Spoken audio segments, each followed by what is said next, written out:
우리 성도님들 한 주 동안 잘 지내셨습니까? 네.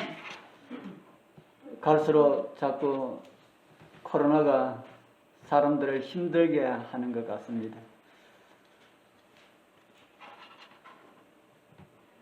앞으로 언제까지 이런 시기가 있을지 몰라서 비대면 온라인 예배를 좀 이렇게 준비하면서 좀 되도록 해야 되겠다 하는 이런 생각이 들어가지고 우선 이렇게 하였습니다.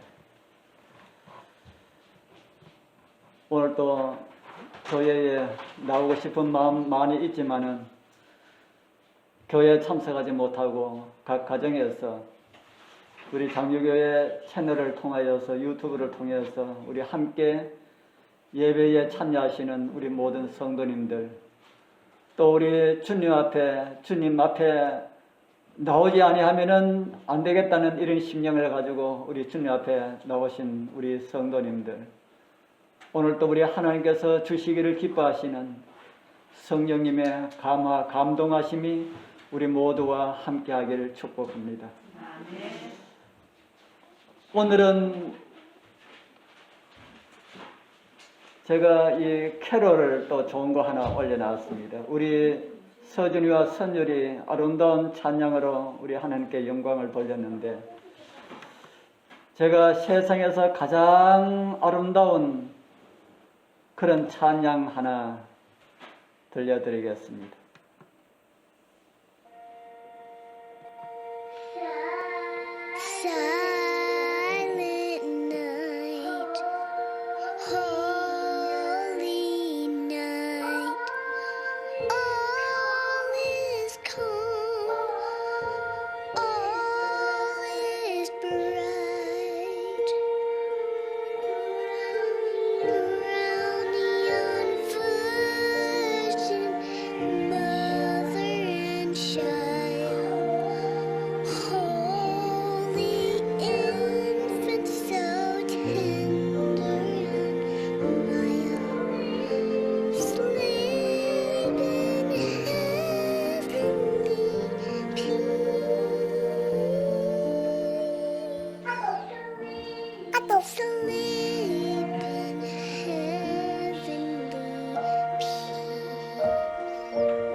잘 부릅니까?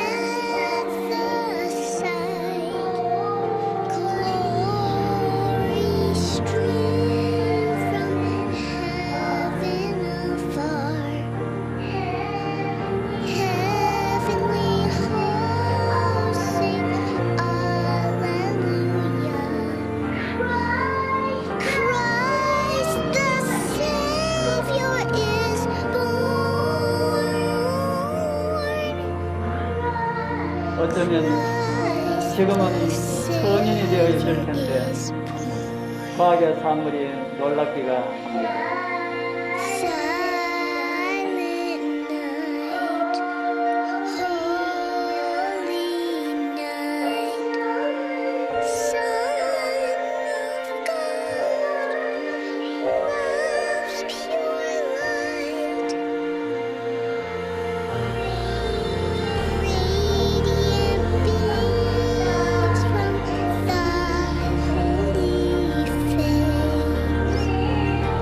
When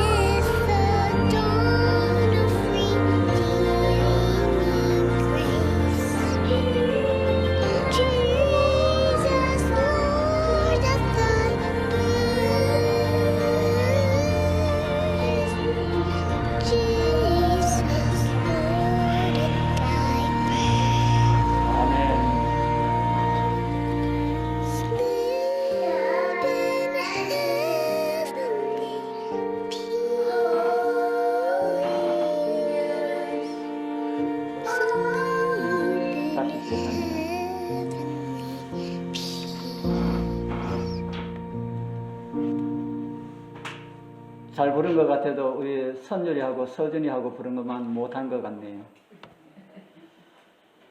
저는 오늘 함께 교독한 말씀을 중심으로 해서 큰 기쁨의 좋은 소식이라고 하는 이런 제목으로 2020년 마지막 안식일, 오늘 하나님께서 주시는 그런 은혜를 함께 나누려 합니다. 여러분들, 좋은 소식에는 어떤 것이 있습니까? 얼마 전 저 딸이 엄마에게 전화를 하여서 중학교부터 공부방에 다닌 아이가 연대에 합격했다는 그런 소리를 들으니 좋았다라고 하는 이런 이야기를 전해주었습니다. 자기가 가르치는 아이가 좋은 학교에 갔다고 하는 이런 소식도 좋은 소식이라고 할 수 있습니까? 우리 여러분들에게는 어떤 좋은 소식이 있습니까? 우리가 선율이가 또 우리 서준이가 시험을 쳤는데 올 100을 맞았다. 그렇게 하면 그것도 좋은 소식입니까? 우리 아이들에 의하여서 우리 이런 기쁜 소식이 교회에 많이 전해지게 되길 바랍니다. 얼마 전에는 선율이가 그랬습니까? 서준이가 그랬습니까? 저 우리 교회 나오다가 나오시 아니하신 분을 길에서 만났답니다. 그래서 만나면서 안녕하십니까? 이렇게 인사하고 이렇게 인사만 하면 될 텐데 우리 요즘은 왜 교회 안 나오십니까? 교회 나오세요 하는 이야기를 하더라고 하는 이야기를 들었습니다. 우리 이런 이야기를 들을 때마다 마음에 참 많은 그런 기쁨이 있습니다. 이런 기쁜 소식을 좀 더 많이 전해주셨으면 좋겠다는 생각이 듭니다. 자녀들이 하는 일들마다 다 잘 된다는 소식도 좋은 소식입니까? 그런 소식도 좋은 소식이지요. 그보다 더 좋은 소식, 우리 살아가는 아들과 딸이 복음을 받아들이고 하나님을 믿어야 한다라고 하는 이런 좋은 소식이 있었으면 더 좋겠습니다. 그런데 오늘 말씀에는 좋은 소식 앞에 다른 글이 첨가되어 있습니다. 어떤 글이 써져 있습니까? 큰 기쁨에 라는 이런 말씀이 있지요. 큰 좋은 소식도 그냥 좋은 소식보다 더 나은 소식이겠지요. 큰 좋은 소식. 그런데 오늘 말씀에는 형용사가 2개나 붙어 있습니다. 큰 그리고 기쁨 이렇게요. 여러분들이 이 세상에 살면서 신앙과 관계가 있는 것 말고 없는 것 가운데서 가장 크고 기쁜 소식은 어떤 것이 있었습니까? 아마도 요즘 같아서는 코로나가 종식되었다라는 소식이 참 좋은 소식일 거다라고 하는 이런 생각이 듭니다. 백신이 나와가지고 미국을 비롯한 여러 나라에서 접종을 시작하였다고 하는데 우리나라에는 대통령이 국민들의 건강을 더 많이 생각하여서인지 아직까지 준비하지 못하고 이제 준비하기 위하여서 일하고 있다는 이런 소식을 들으니까 어떨 때는 좀 마음이 좀 답답하다는 이런 생각이 듭니다. 2000년 전 이스라엘 나라도 정말 좋은 소식을 많이 기다렸던 그런 민족이었습니다.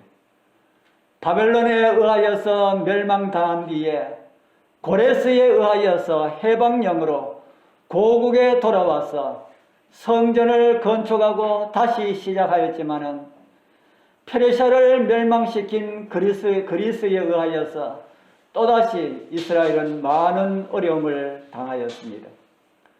성경에 기록된 말라기 시대부터 예수님의 초림까지 약 400년이라고 하는 어두운 긴 터널이 이스라엘 역사 가운데 있습니다. 그 긴 터널을 지나면서 이스라엘은 약속의 소망에 대하여서 많은 기대가 있었을 것입니다.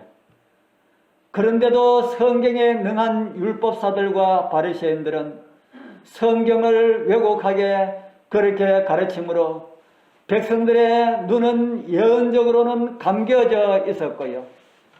제사장의 가문들은 권력의 중심에 서서 백성들을 하나님께 인도하기 위함이 아니라 자신들의 권력을 지키기 위한 그런 봉사를 하였고 백성들을 하늘 보좌로 이끌어야 할 그런 종교 지도자들의 눈이 어두워지니까 이스라엘은 캄캄한 밤을 지나고 있었다. 그렇게 우리는 성경을 통해서 이해를 하게 됩니다.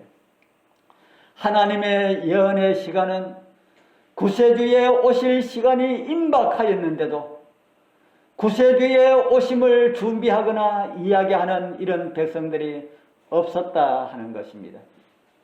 그렇게 소망의 빛이 다 사라져가는 그런 어두움 중에서도 그 가운데서도 약속을 기다리고 있었던 그런 사람들이 있었습니다. 그 옛날 다윗 왕이 목동 시절에 양을 치던 그 들판에서 오늘도 목자들은 밤을 새우며 양을 지키고 있었습니다. 그들은 그 고요한 시간에 약속된 구세주에 대하여서 서로 이야기하면서 다윗의 왕위에 오르실 왕께서 오시기를 기다리면서 그렇게 함께 기도하였습니다. 그것만이 메시아의 오심을 기다리는 그것만이 그들에게 유일한 희망이었기 때문입니다.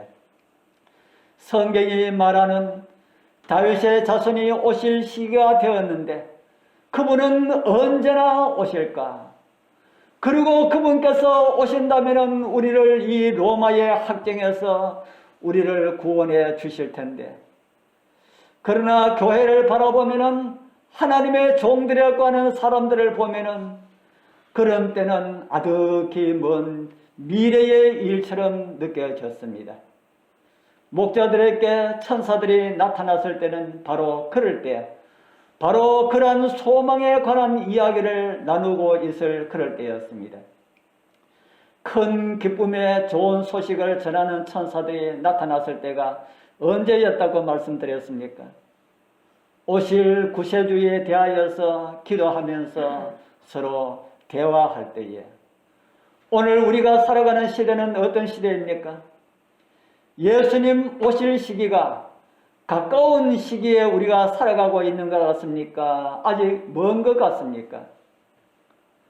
우리는 예수님의 재림의 날도 중요한 일이지만은 알아야 할 예언들은 주님의 재림의 직전에 일어날 사건들에도 관심을 가지고 있어야 할 것입니다.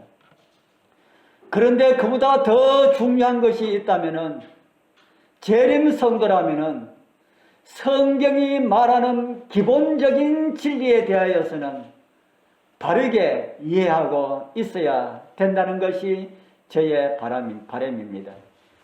성경 공부를 제대로 해보시기를 원하시는 분들은 저는 저녁에 화요일 저녁마다 기본적인 성경이 말하고 있는 기본적인 진리를 계속해서 전하고 있습니다. 이 내용이 다 끝나면은 한번 한 일이 있지만은 다니엘서를 해보려고 합니다. 그리고 요한계시록도 다시 해보고 싶고요. 그리고 남은 백성들이 앞길에 어떤 것이 놓여있고 어떻게 걸어가야 하는지 그것도 살펴보고 싶고요. 재림 성도들은 깨어있는 백성들입니다. 깨어있는 백성들이 어떤 사람들인지 제가 지난번 저녁 시간에 한번 말씀을 드린 일이 있습니다. 여러분들 어떤 사람이 깨어있는 사람이라고 그렇게 생각하십니까? 깨어있는 사람은 어떤 사람들을 가리키는 것일까? 성경이 말하는 깨어있는 사람들은 어떤 사람들을 가리키는 것일까 하는 것입니다. 바로 예언을 살피고 있는 사람들이 깨어있는 사람들이다 하는 것입니다. 재림 성도들은 예언에 눈이 떠 있어야 할까요? 재림 성도들은 예수님의 재림을 기다린다고 하는 사람들은 예언에 눈이 떠 있어야 할까? 오늘날 유튜브를 보면은 유명하다고 하시는 이런 목사님들이 앞다투어서 자극적인 이런 기별을 전하고 있는 이런 모습을 보고 있습니다. 저는 그것이 잘못되었다고 말씀드리는 것이 아닙니다. 그것도 필요하기 때문입니다. 얼마 전에 한 분이 도시를 떠날 때가 되었다는 이런 제목의 말씀을 유튜브를 통해서 말씀을 하셨습니다. 제가 그 말씀에 대해서 걱정을 좀 했는데 들어보니까 마지막 부분에서는 계획 없이 떠나면은 어려움을 당할 수 있을 것이라는 이런 말씀을 주어서 마음에 안심이 되었습니다. 그분의 영향력이 결코 적지 않기 때문입니다. 또 얼마 전에는 유명한 한 목사님에게서 흔들림이 시작되었습니다 라고는 이런 말씀의 제목으로 올려진 말씀을 보았습니다. 아마 우리 성도님들 가운데서도 그 말씀의 제목뿐 아니라 그 내용까지 들으신 분이 아마 있으리라 그렇게 믿습니다. 기본적인 성경 지식을 가지지 않고 그런 말씀을 들으면은 그 말씀이 무엇을 말씀하시는지 이해하기가 참 힘이 들고요. 마음도 초조해지고요. 불안한 마음이 생길 수가 있다는 것입니다. 사실 교회의 흔들림은 오래전부터 이미 시작되었습니다. 그래서 어떻다는 것입니까? 무엇을 준비해야 된다는 것입니까? 어떻게 준비해야 된다는 것입니까? 때로는 저는 집사람한테 그런 말을 듣습니다. 당신도 좀 종말에 관해서 예언적인 이런 말씀을 좀 전하랄 거예요. 저도 종말에 대하여서 설교도 준비해서 드리고 싶고요. 1월 휴업령에 대하여서도 말씀을 드리고 싶고요. 흔들림에 대하여서도 도시를 언제 떠나면 될까라고 하는 이런 말씀도 저는 다루고 싶습니다. 그러나 하늘 가는 길에 그것이 중요한 것이 아니라는 것입니다. 제가 말씀을 통해서 느낀 것은 지금 우리 성도님들에게, 지금 우리 장유교회 성도님들에게 필요한 것은 성도들이 알아야 할 가장 기본적인 내용들이라고 저는 그렇게 이해를 하고 있습니다. 흔들림에 대한 시기를 몰라도, 도시를 떠날 때를 몰라도 우리는 구원받을 수가 있습니다. 그러나 재림 성도로서 살아가면서 성경이 말하는 가장 기본적인 믿음의 신조들 정도는 우리가 알고 있어야 되지 않을까, 저는 그렇게 생각합니다. 우리 성도님들, 코로나 시기라서 성도님들에게 강조할 수는 없지만 주님 앞에 나가는 것이 믿음을 지킬 수가 있는 가장 기본적인 내용 중에 기본적이라고 하는 사실을 우리 여러분들 잊지 마시길 바랍니다. 그러한 기본이 있고 난 다음에 예언도 살피고요. 시대의 징조도 살펴야 된다 하는 것입니다. 그러고 난 다음에 예언의 눈을 뜨고 있어야 한다는 것입니다. 예언에 대한 확신이 있다면 어떤 목사님께서 어떤 설교를 우리가 들어도 혼란이 생기지 않습니다. 마지막에 가까웠다고 조급할 필요도 없고요. 주님의 재림이 멀었다고 낙심할 이유도 없다는 것입니다.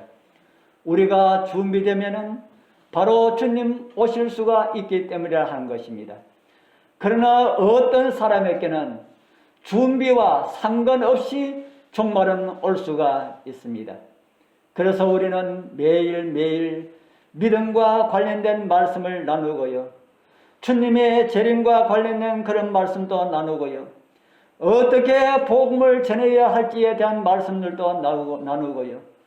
더욱이 우리의 구원을 위하여서 하나님께서 무슨 일을 하셨는지 좀 더 깊이 있게 나누는 그런 시간들이 필요할 것이라는 이런 생각을 합니다. 주님 초림 때에 주님의 오심을 사모하면서 이야기하던 자들에게 천사들이 나타나서 큰 기쁨의 좋은 소식을 전한 것처럼 마지막 시대에도 하나님의 사랑을 이야기하면서 어떻게 살아야 할지 서로 이야기를 나누는 사람들에게, 그리고 영혼들에게 귀한 복음을 어떻게 하면 전할 수 있을까 하고 염려하고 고민하고 함께 기도하는 사람들에게 마지막을 준비할 수 있고 준비시킬 수가 있는 늦은 비의 성령이 부어지리라, 그렇게 저는 믿습니다. 우리 사랑하는 성도님들, 여러분들 주의 날을 사모하십니까? 아멘. 주의 날을 사모하신다면 더 믿음에 대한 대화를 많이 나누게 되기를 소망합니다. 이제 천사들은 양을 치는 목자들에게 나타나서 전한 말씀은 어떤 말씀인지 다시 한 번 더 들어보도록 하겠습니다. 누가복음 2장 10절에서 11절입니다. 천사가 이르되 무서워 말라. 내가 온 백성에게 미칠 큰 기쁨의 좋은 소식을 너희에게 전하노라. 오늘날 다윗의 동리에 너희를 위하여 구주가 나셨으니 곧 그리스도 주시니라. 너희들에게만 아니라 온 백성에게 미칠 큰 기쁨의 좋은 소식이라고 말을 합니다. 그렇습니까? 예수 그리스도의 초림은 온 백성에게 미칠 큰 기쁨의 좋은 소식입니다. 1973년 필리핀의 작은 섬인 루빙 섬이라고 하는 섬에서 세계의 이목이 집중된 이런 사건이 벌어졌습니다. 수많은 인파로 설렁거렸고요. 각국에서 온 기자들로 그 섬은 법석이었습니다. 그 중심에 낡고 색바랜 군복을 입은 깡마른 일본 군인이 엄숙한 표정으로 무리 가운데 서 있었습니다. 그 남자의 이름은 오노다 히로, 계급은 대위였고요. 일본 제국이 패망하고도 29년 4개월이라고 하는 적지 않은 세월을 필리핀 정글에서 홀로 싸워온 그런 군인의 항복식이 세계에서 모여든 그 기자들을 통하여서 전 세계에 대서특필되었습니다. 여러분들 항복식이 무슨 말인지 아시겠습니까? 일본이 항복했다는 이런 의식을 가리키는 말입니다. 이 항복식을 위하여서 그 당시 필리핀 대통령이었던 마르코스가 직접 그 작은 섬을 찾았다고 합니다. 오노다 대위는 그때까지 자기가 가지고 있었던 일본군의 자존심이라고 하는 그 일본도를 마르코스 대통령에게 넘김으로 항복이 성사되었고 그의 처절하고도 외로운 전쟁이 끝나는 순간이었다고 합니다. 오노다 히로는 처음부터 군인이 아니었다고 합니다.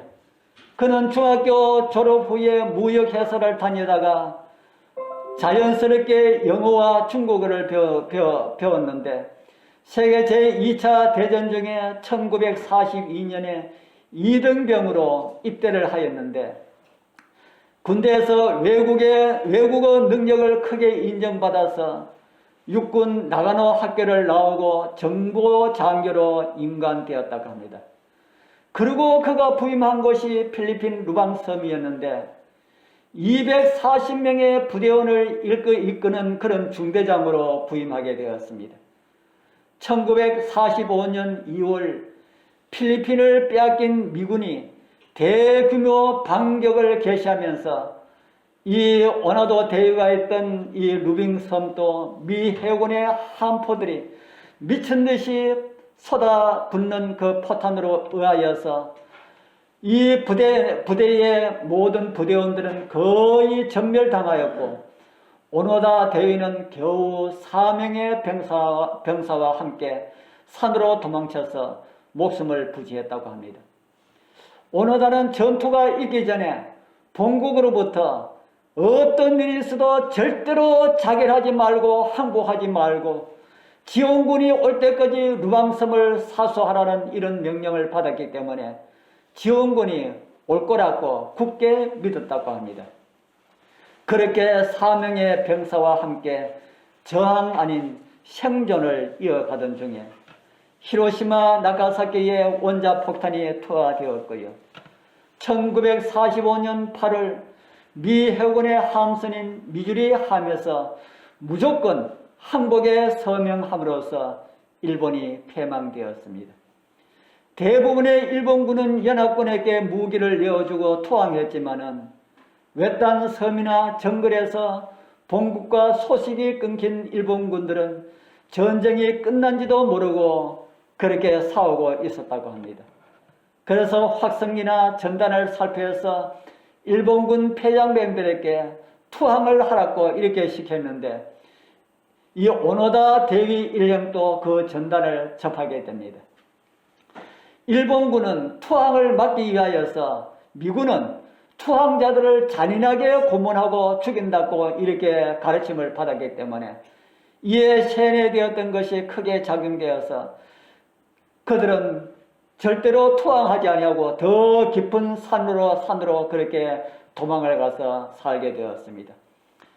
그러던 중 그의 부하 가운데 4명 가운데 1명이 도망쳐서 이 오노다 일행이 이런 가운데 있다는 것이 세상에 알려지게 되었다 합니다. 1946년에는 오노다의 친척들을 동원해 가지고 투항을 권유했지만은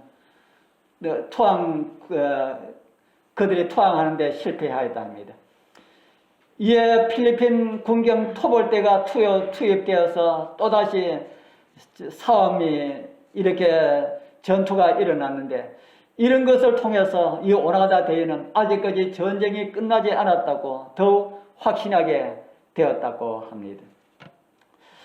그러던 중 1954년 그의 부하 중 또 다른 1명이 토벌대에 의하여서 사살되었고 1972년에는 이제 1명밖에 남지 않았던 부하 고적과 일병이 병으로 사망하게 되면서 이제 오노다는 홀로 남게 되었다고 합니다.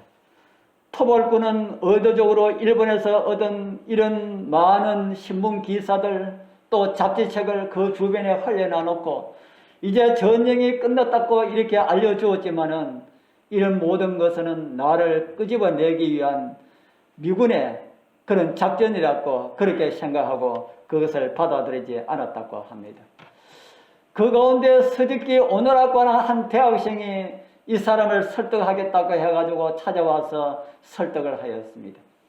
그래서 설득을 하니까 그 설득에 이 오노다가 좀 이렇게 많이 마음에 감동을 받아서 전쟁은 끝났다 할지라도 나는 상관의 명령 없이 그 무지를 이탈할 수가 없다 하더랍니다. 그래서 일본 정부는 급히 그의 직속 상관을 찾았지만은 그의 직속 상관은 1961년에 이미 죽어버린 그런 상황이라고 합니다. 그 대신 다른 상관인 타니구치 요심이라고 하는 사람을 찾아가서 그를 데리고 이곳에 와서 설득을 하였습니다. 이제 전역한 지 오래된 나이가 63세가 된 이 요시미는 필리핀으로 가서 자신의 옛 부하에게 항복하라고 그렇게 해서 이제 이 사람이 나와가지고 항복식을 하게 된 것이라고 합니다. 지금 이 세상은 세계 2차 대전이 아니라 선과 악의 예수 그리스도와 사단과의 큰 전쟁 중에 우리는 살아가고 있습니다. 그러나 그 싸움은 예수 그리스도의 십자가로 이미 오래전에 끝이 났습니다.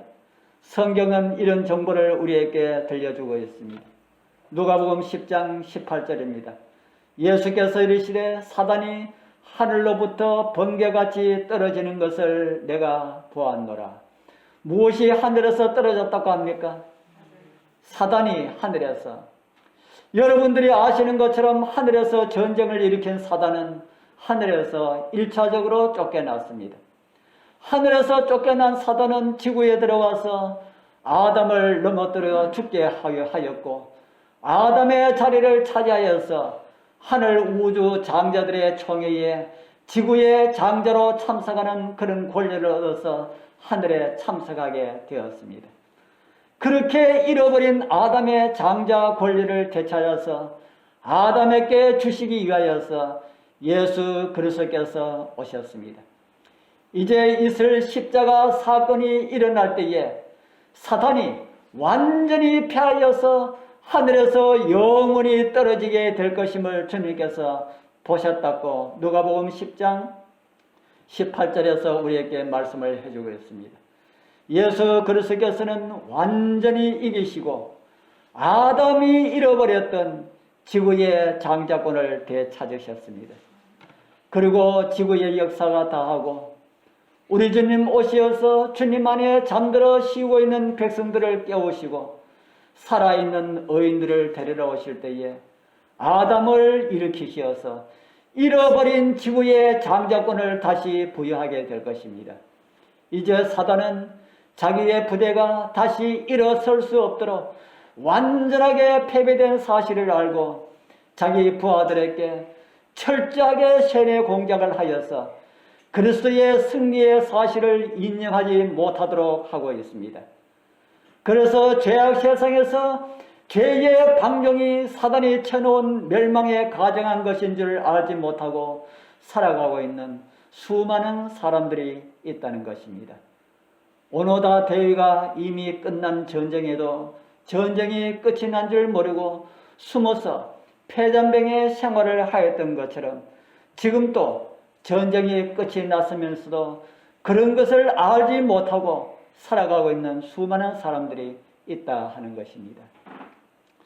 일본군 오노다처럼 영원한 영생의 복음이 전해져서 그 누구도 그리스도를 믿기만 하면은 구원받을 수가 있음에도 그런 것을 알지 못하는 수많은 사람들이 우리 주변에 소망 없이 살아가고 있다는 것이지요. 그들에게 전쟁이 끝이 났다. 이렇게 답답한 세상, 정말 숨도 맘 놓고 쉴 수 없는 이런 세상은 곧 끝이 나고 영원한 영광의 나라가 시작되었다는 이런 소식을 소망 없이 자기의 동굴 속에서 살아가고 있는 사람들에게 전해야 되지 않겠습니까? 먼저 우리 사랑하는 가족들을 불쌍히 여기게 되길 바랍니다. 여러분들의 사랑하는 가족들이, 여러분들은 구원을 받는데 여러분들의 사랑하는 가족들이 구원받지 못한다면 이 세상에서 어쩌면 가장 불쌍한 사람들이 될 수가 있을 것입니다. 구원을 옆에 두고 가지지 못한 사람만큼 불쌍한 사람이 없기 때문입니다. 정말 사랑하는 가족들을 불쌍히 여기시고 기도하시어서 우리 여러분들의 손을 잡고 함께 하나님을 섬기다가 영원한 하늘나라에 함께 참여하는 그런 은혜가 우리 모두와 함께하길 축복합니다. 그 다음으로 그러한 구원을 위한 하나님의 표적을 함께 보게 되길 소망합니다. 누가복음 2장 11절 12절에 보면은 오늘날 다윗의 동네에 너희를 위하여 구주가 나셨으니 곧 그리스도 주시니라. 너희가 가서 강보에 사여 구유에 누인 아기를 보리니 이것이 너희에게 표적이니라 하더니 하늘 천사는 목자들에게 너희를 위하여 구주가 나셨다고 말하면서 그 표적이 이것이라고 합니다. 무엇이 표적이라고 합니까? 그 표적이 이것이다 하면서 무엇이라고 합니까? 구유에 누인 아기가 그 표적이다 그렇게 말을 하고 있습니다. 우리나라에는 좀 일반 사람들과 좀 다른 사람들의 탄생과 관련된 많은 이야기들이 있지요. 신라의 시조 누굽니까? 박혁거시는 신라의 시조이기도 하고 모든 박씨들의 조상이기도 하지요. 그는 어디서 태어났다고 합니까? 말이 낳은 알에서 나왔다. 말이 알을 낳은지 어떤지 모르지만은 말이 가고 난 다음에 거기서 알이 있는데 그 알에서 나왔다 합니다. 그러고 보니까 우리나라는 알에서 나온 사람들이 참 많은 것 같습니다. 또 누가 알에서 나왔다 그럽니까? 누구요? 김수로. 김수로. 하늘에서 내려온 알에서 태어난 김의 김씨의 시조, 금관가야의 시조인 김수로 왕이 있고요. 또 사람이 또 알을 낳았다고 하는 사람이 있지요. 누굽니까? 주몽 어머니. 주몽 어머니가 해산해서 아기를 낳았는데 아기를 놓지 않고 아들을 낳았다 그랬죠. 그래서 기분 나쁘다고 버렸는데 또 무엇이 품고 있고 그래서 그곳에서 주몽이 태어났다고 하는 이런 이야기를 합니다. 우리 여러분들은 이들이 정말 알에서 나온 사람이라고 믿습니까? 우리 믿음을 가진 사람들은 신앙을 하시는 분들 가운데는 한 사람도 그 설화를 사실로 믿는 사람은 한 사람도 없을 것입니다. 그들 다 누가 나왔습니까? 그들도 다 누가 나왔을까요? 그들에게도 아버지가 있고 어머니가 있겠습니까? 예, 아버지가 있고 어머니가 있겠지요. 다 아담의 자손들이다. 맞습니까? 그런데 왜 그들 아래서 나왔다고 이렇게 말을 할까요? 왜 그들 아래서 나왔다고 그렇게 말을 할까? 위대한 사람들은, 큰 인물들은 일반 사람들하고 다르다라고 하는 것을 가르쳐주기 위하여서 영웅화시키려고 좀 특별한 사람들로 만들려고 그렇게 탄생의 설화를 그렇게 만들었습니다. 옛날 사람들은 조금 우리보다 조금 지식적으로 조금 연약하겠지요. 아마 오늘날 어디 가니까 아래에 있어서 그 아래에서 사람이 태어났더라 하면은 오늘날은 아마 믿을 사람이 아마 한 사람도 없을 것입니다. 그런데 그 옛날 사람들은 그러한 이야기를 전하면은 그것을 믿고 일반 다른 사람들보다 더 위대하고 더 특별한 어떤 사람이라고 하는 것을 그렇게 믿었다 하는 겁니다. 정말 얼마나 어리석습니까?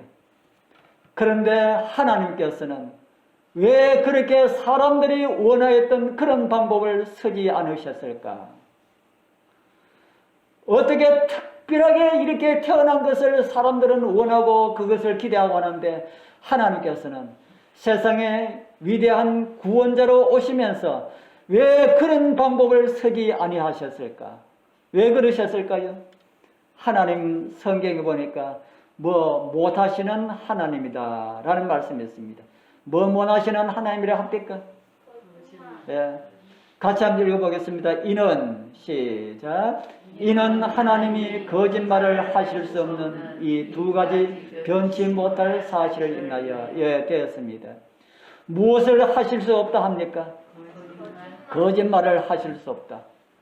그러니까 사람을 구원하기 위하여서도 사람 되어 태어나는 것도 뭐 하실 수 없다는 겁니까? 거짓되게 할 수가 없다. 꾸밀 수가 없다. 영웅화 만들기 위하여서 꾸미는 것은 하나님께서는 그 자체를 하실 수가 없다 하는 것입니다. 그렇다면 사람 되어 오실 하나님을 모든 것을 비워버린 전능자를 보호할 그 사람을 좀 그럴듯한 그런 사람을 선택하는 일들은 하실 수 없었을까요? 그런 일은 하실 수 있을 텐데 그것마저 하나님께서는 버리셨습니다. 그리고 선택하신 것이 어딥니까? 그리고 선택하신 것이 짐승들의 먹이통이었다. 구세주의 탄생을 당신의 백성들은 잊고 살았어도 누구는 알고 있었을까요? 예수 그리스도께서 오실 그 임박한 그 시간, 그것을 하나님의 백성들은 다 잊고 살았어도 누구는 알고 있었을까요? 원수 사탄은 알고 있었다. 그래서 어떻게 하였습니까? 먼저는 이스라엘 백성들을 로마의 속국으로 만들어 버렸습니다. 그리고 이스라엘 사람들에게는 성경의 예언들을 다 잊어버리도록 하였습니다. 그렇게 하여서 주님 오실 시간이 다 되었지만은 구세주의 강림에 대하여서 기다린 백성들은 비천한 목동들 외에는 없었다 하는 것입니다. 그리고 마리아의 산딸이 다 되었을 때는 그들이 한자리에 있지 못하고 돌아다니다가 유산하도록 사탄이 계획하였을지 모릅니다. 그래서 가이사 로마 황제에 의하여서 호정령을 내리도록 하여서 마리아와 요셉은 고향인 베들레헴으로 가기 위하여서 나사렛을 떠나서 베들레헴으로 갔습니다. 그러나 베들레헴에 갔지만은 요셉과 마리아를 영접하는 사람이 없도록 사단이 그렇게 만들어 버렸습니다. 그래서 요셉과 마리아는 어디로 들어갔습니까? 요셉과 마리아는 마구간으로 들어갔습니다. 그리고 마리아는 해산을 하게 되지요. 여러분들 중에 마구간이나 학간에서 아이를 출산한 이런 경험들 가진 분들 계십니까? 여러분들 가운데 마구간이나 학간에서 아기를 낳으신 분 누가 있습니까? 아무도 없지요. 그렇다면 우리 모두는 다 누구보다 나은 가운데 있습니까? 마리아보다 나은 가운데 있는 사람들이다. 아기를 낳고 난 다음에 그 아기를 살 수 있는 포대기를 가지고 다는지 모르겠습니다.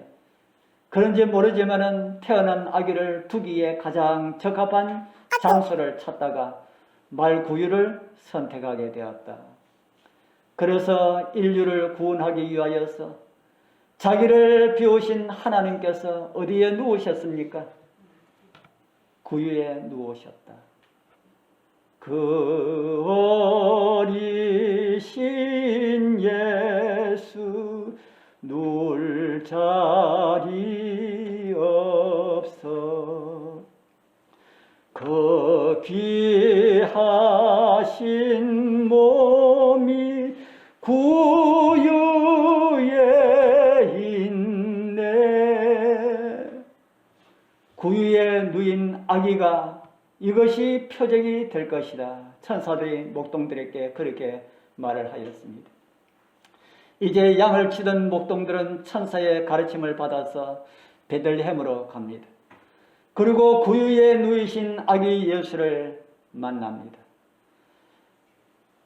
감사와 찬양을 돌렸을까요?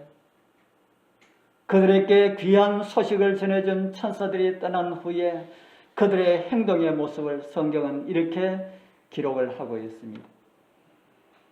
천사들이 떠나 하늘로 올라가니 목자가 서로 말하되 이제 베들레헴까지 가서 주께서 우리에게 알리신 바 이 이루어진 일을 보자 하고 빨리 가서 마리아와 요셉과 어디에 누인 아기를 보았다 그럽니까?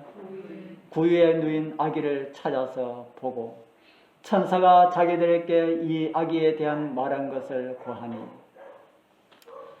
이제 베들레헴을 찾은 목자들은 구유에 누인 구원의 표적을 보게 됩니다. 우리 살아가는 성도님들, 여러분들을 구원하신 구원의 표적은 무엇으로 확인하기를 원하십니까? 위대한 표적 찾지 마시기를 바랍니다. 그러면은 실망당합니다. 뛰어난 것도 구하지 말기를 바랍니다. 우리를 구원하기 위하여서 자기를 비우시고 오신 하나님께서 보여주신 표적은 말구유이고 십자가뿐입니다. 우리의 구원을 위한 표적을 다른 데서 구하지 말자 하는 것입니다. 내 원하는 대로 사는 것이 신앙이 아니고요. 우리는 우리의 주님이신 예수 그리스도께서 원하는 대로 살아가는 것이 신앙생활입니다. 제가 이런 말씀 드리는 거 우리가 다 하여야 할 일들을 다 버리라고 하는 말씀이 아님을 여러분들 아시지요. 다시 한 번 더 말씀에 온전히 순종하면서 살 것을 결심하게 되길 바랍니다. 사람의 결심들은 썩은 새끼줄과 같다는 그런 말이 있습니다. 이제 이 한 해가 다가가는 이 마지막 안식일, 우리 성도님들 다시 한 번 더 결심하시어서 이제 오는 21년도에는 말로만이 아니라 우리의 행동을 통하여서 하나님께 순종을 보이시는 그런 하나님의 백성들, 진짜 하나님의 백성들, 예수 그리스도의 사람들로 그런 믿음의 생활을 하게 되기를 축복합니다. 기도드리겠습니다. 하늘에 계시는 거룩하신 우리 아버지 하나님 감사합니다. 한 해도 코로나19로 세상은 어지러웠지만은 수많은 생명들이 죽어갔지만은 우리 살아가는 성도들을 지켜주시어서 20년도 마지막 안식일을 보내게 하시어서 감사합니다. 이제 새로운 21년도 새로운 마음으로 다시 결심하면서 맞이하게 하옵소서. 코로나로 인하여서 두려워하는 자들에게 예수 그리스도의 구원하심을 전해줄 수 있는 주님의 백성들 되게 하여 주옵소서. 우리 성도들 코로나보다 말씀에 불순종하는 것을 진짜로 더 두려워하는 백성들 되게 하여 주옵소서. 하나님의 말씀을 순종하는 것에는 우리의 생명까지 포기할 수 있는 그런 믿음을 주시옵소서. 그것이야말로 바르게 사는 길임을 알게 하여 주옵소서. 우리를 위하여서 십자가로 구원을 이루신 예수 그리스도의 이름으로 간절히 기도드리옵나이다. 아멘.